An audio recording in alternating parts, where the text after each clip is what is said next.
Hello everyone, welcome to my channel B&B CBS Gossip 24. Monday, November 3rd. Spoilers for The Bold and the Beautiful. Remy begs Deke in tears. According to Monday, November 3rd, spoilers for The Bold and the Beautiful. Sheila Sharp is excited by Deacon Sharp's announcement, but Remy Price will be pleading with Deke Sharp while crying. Electra Forrester discovers that Deke's boyfriend is her previous tormentor now that Remy has shown up at the Forrester showroom. Fans of B&B can anticipate that Electra will update Deke on all the stalker drama and take aim at Remy. Remy made deepfake images in an attempt to ensure that Electra had no one else to turn to for help. Electra will have a terrifying tale to share with Deke because of the humiliation she went through and the terrifying moments she experienced when Remy was pursuing her. Will Spencer and Ivy Forrester will support Electra, but Remy will claim to have changed and beg for forgiveness.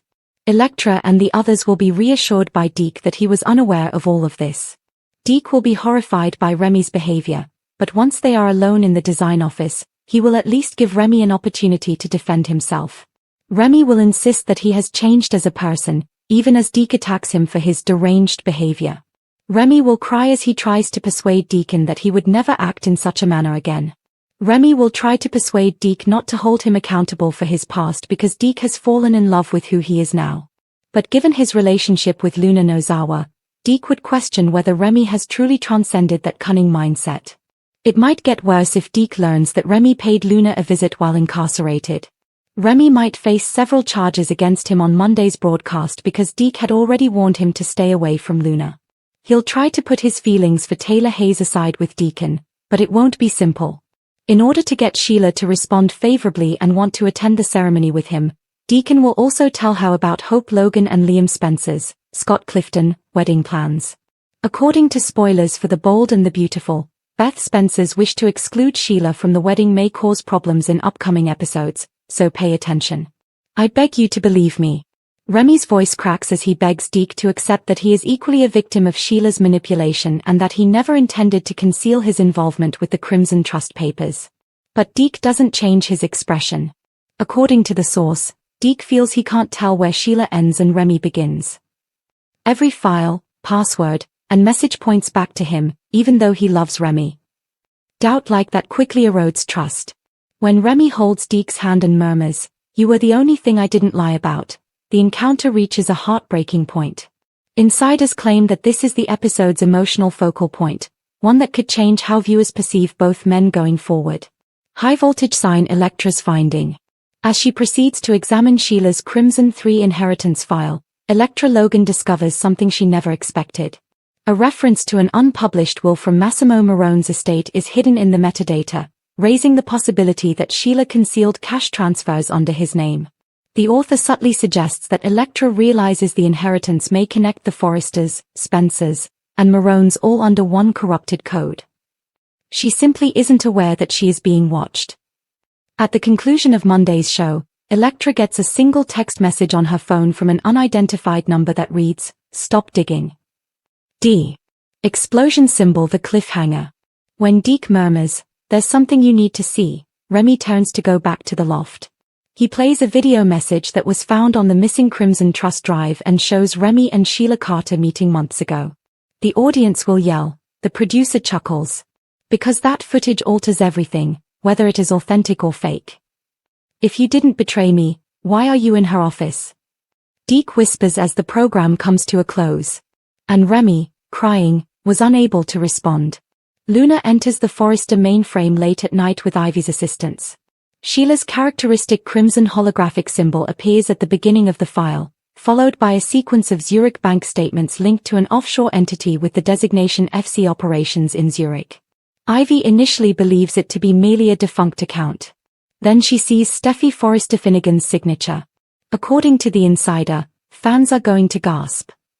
That account has been sending money to the same medical lab Sheila used in Zurich for months, not to Forrester Creations. A backup folder called Project Rebirth starts downloading automatically as Luna browses. The laptop is slammed shut by Ivy. It's too late. High voltage sign the secret Steffi never intended to make herself known. Steffi, meantime, gets a secure call from an international number while she is back at the Cliff House. Her face turns pale. According to the source, the Zurich payments were very personal, but they weren't illegal. Steffi has been funding the long-term care of a patient in another country who is connected to Finn's mother's previous research project.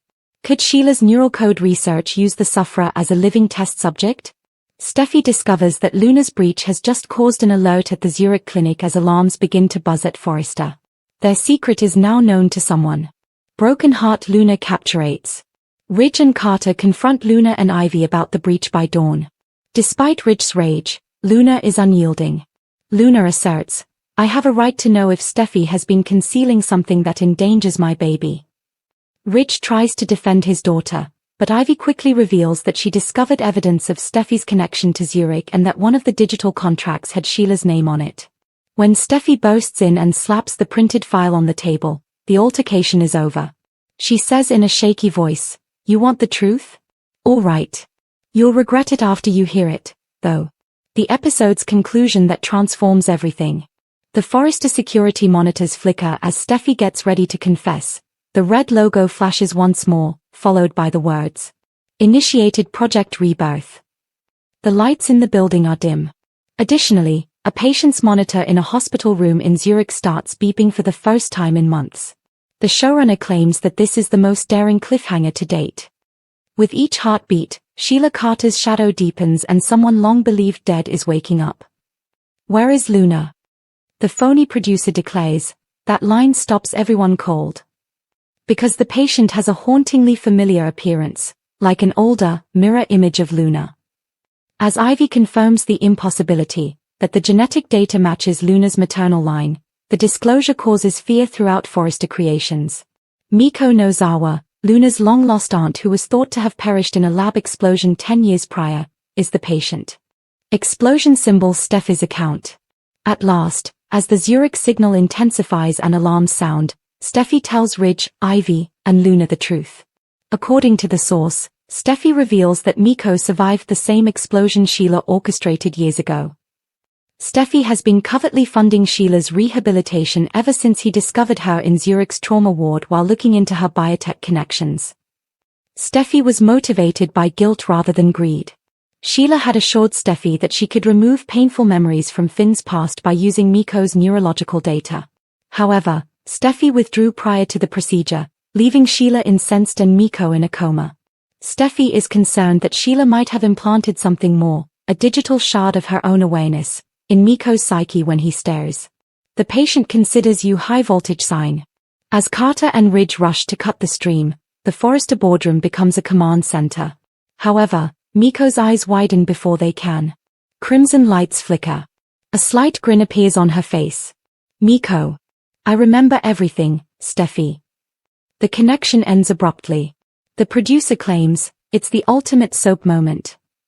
A resurgence of a family member who might not be fully herself, a confession years in the making, and a ghost in the machine. Luna's disconception. Will, who has just arrived with legal orders from the Spencer board to freeze any joint accounts with Zurich, runs into Luna as she storms out of Forrester Creations, unable to digest the truth. Luna sobs in his arms during one of the most poignant scenes in the episode. The members of my family that keep coming back to life are never the ones we want.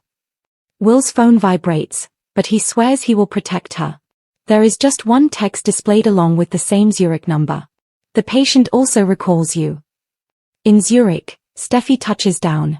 One of the Bold and the Beautiful's most visually stunning episodes to date brings fans across the Atlantic this week.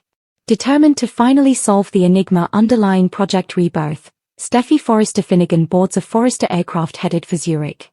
The imaginary head writer of the show claims that Steffi's guilt is killing her. She needs to see Miko for herself, but she's not prepared for what she discovers. The specialist is back. The specialist, Dr. Rafe Garrison, greets Steffi at the Ezer Medical Institute in Zurich with a chillingly courteous demeanor. He is currently the facility's director and was once praised as Sheila's brilliant neurologist. According to the fake producer, fans remember him from the specialist episode when he stole Luna's data. We now know that he has been using a false identity to conceal Miko. In a heated conversation that is surrounded by antiseptic glass and intense white lights, Garrison informs Steffi that Miko's recovery was a merging rather than a miracle. In her final experiment, Sheila combined Miko's awareness with pieces of her own neurological circuitry. One body, Two minds. The silence falls when Steffi finally enters Miko's room. Miko sits up straight, eyes wide, voice uncannily quiet. Miko, gently. Remember her screaming in front of the fire? Steffi goes cold. Sheila said those precise words the night she vanished. According to the insider, it's not possession in the supernatural sense. A dual consciousness battling for control, it's science turned horror. According to Garrison, the merge is unstable. Both identities might disappear if Miko's mind fails, or one might take over entirely. Explosion symbol the specialist gets back.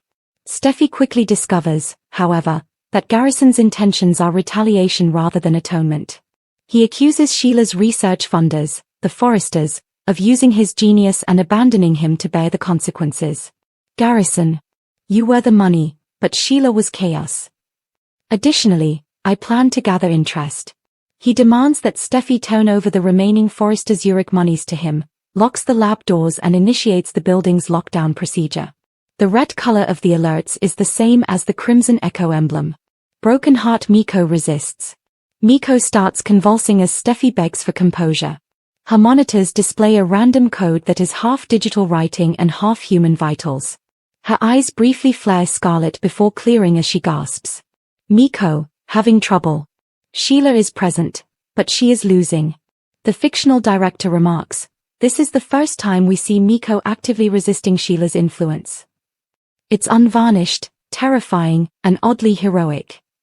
Miko overrides Garrison's lock by slamming her palm against the control panel. As Steffi pulls her out the room, alarms scream.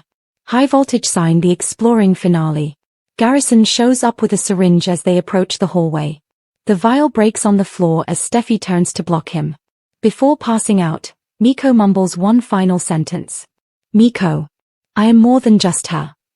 As Steffi looks down at her, it dawns on her that there is a third data pattern woven throughout Miko's brain, as the neural scans flicker.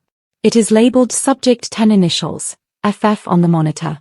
The showrunner claims that that little clue detonates the fandom. Anyone may be FF. A Finnegan, a Forrester, or even someone who is thought to be deceased. The series' fictional head writer teases, we knew the initials had to mean something iconic. It's the latest twist in the Crimson Spiral. FF is not arbitrary, rather, it is central to the Forrester heritage. Explosion symbol the information releases itself. Ivy and Carter spend the night working in the Forrester server room back in Los Angeles. A hidden file decrypts itself when Carter isolates the Zurich backup. Forrester Foundation Neural Mapping, 2011, is written in the heading. FF is the prototype. Everyone initially believes it to be a reference to the Forrester Foundation. However, Ivy sees Felicia Forrester's name when she accesses the following line of code. You're going to hear that gasp? The fake producer chuckles. Every Forrester fan knows Felicia isn't just in Europe anymore. Sheila's early experiments included her mind and her genius. Steffi's trauma. Under the fluorescent lights of Zurich, Steffi's face is pale as she connects with Ivy via video conference. Years ago, Sheila had worked with her free-spirited aunt Felicia to create neural simulations for PTSD treatment. This technology was eventually perverted into the Crimson program. According to the insider, Steffi discovers that the Subject 10 data pattern inside Miko isn't Sheila or Miko. It's an old neural map of Felicia that was uploaded without her consent. Miko trembles as she speaks from the hospital bed. Steffi, I can hear her. She is attempting to awaken. Luna senses the connection. Luna, meanwhile, is back in Los Angeles. Feels light-headed flashes, pictures of Felicia drawing designs, laughing at the former Forrester store, followed by fire and screams.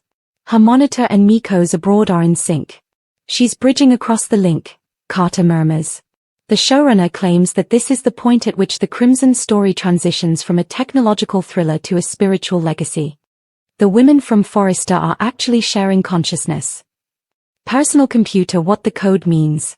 One final paragraph, written in Felicia's distinctive design handwriting style, scrolls across the screen as Ivy steadies the system. Fight him before he completes Project Rebirth. The lights turn red. A distorted voice that sounds half Sheila, half Felicia is played by a secret drive in the Forrester vault. Steffi, family is just another algorithm. We shall see which version endures. Explosion symbol the cliffhanger today. Steffi rushes to Miko's room after ordering the Zurich facility to be sealed down, only to see the floor oozing crimson and the bed empty. A folded note found on the pillow is given to her by a nurse. I'm going home to complete the task Felicia began. As Steffi falls to her knees, the last picture shows Luna in Los Angeles, silently muttering the same words while she sleeps. I'm going home. The phony producer claims that the episode's gut punch is that common statement. It indicates that Miko's mind link is now operational via Luna, and Felicia's code may be responsible for both. Everyone gets a huge surprise from Deke. Unexpected. It's Remy. I hope Logan is having the time of her life. She intends to remarry Liam Spencer. Hope for the future has returned to her. Furthermore, the creator of her fashion line is not her brother. Meeting the special man in Deke Sharp's life is the only thing left to do. Although Deke has been reluctant to present him to everyone, the time has come. Remy Price's even greater hesitancy is one of the reasons Deke has been hesitant. When will Spencer and Electra Forrester see him? He knows his secret is out. He consents to go to Forrester Creations for introductions, nevertheless, because he understands that he would eventually have to face the music. Like Electra usually does, she freaks out the moment she sees Remy.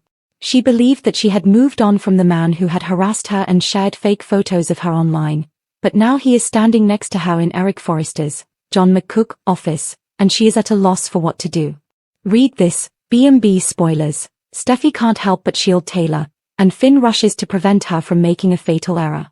Deke is also perplexed since he didn't know Remy knew any of these individuals, and he's about to learn more than he ever would have imagined. Will Remy and Deke's relationship be able to endure this? Will take command and Electra. For Electra, Remy's presence is nearly unbearable. She is unsure of what to do because of all that is happening with Luna Nozawa, including her pregnancy and Remy's return to her life.